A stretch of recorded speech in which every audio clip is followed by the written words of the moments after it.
Hello, parents. We continue on the second article of the Apostles' Creed. Last night in class, we talked about how this was a real turning point in the Catechism.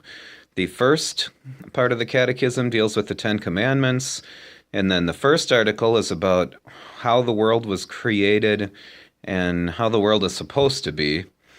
Up until this point of the Catechism, we talked about how the biggest problem confronting humankind is actually God. Because God created the world with a great deal of order, created the world to be a certain way, and we've messed it up, and we are not the creatures who God made us to be.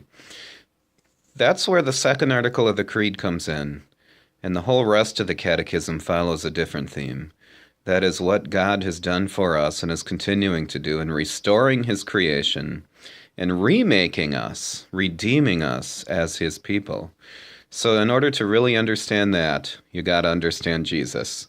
So last night we talked about who Jesus was, who Jesus is. Of course, the kids have had good answers before last night's class, who Jesus is. They know He's the Messiah. They know He's the Son of God. They know He died on a cross. One thing we spent a lot of time talking about is that He didn't stay dead. If Jesus didn't rise from the dead, we are actually still in our sins, and we're to be pitied more than any people.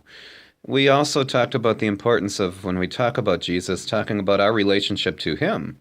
Even if He's the Son of God, even if He died on a cross, even if He rose again, if He didn't do any of that for you, if He didn't do that for us, that we might as well not spend time learning anything in catechism class, because it doesn't mean anything. But Jesus did die and rise for us, for your kids. And we talked about that. Next week, we're transitioning into talking really heavy on the gospel. We're going to talk about how the gospel's for everybody. We're going to talk about how nobody is beyond the point of redemption in this life, in this world.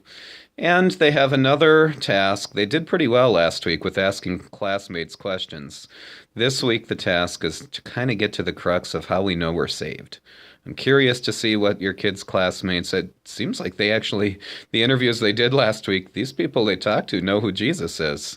The big question now, what does Jesus do for us? How do we know we're saved? Those are some questions for your kids to be asking their classmates this week. God bless your conversations.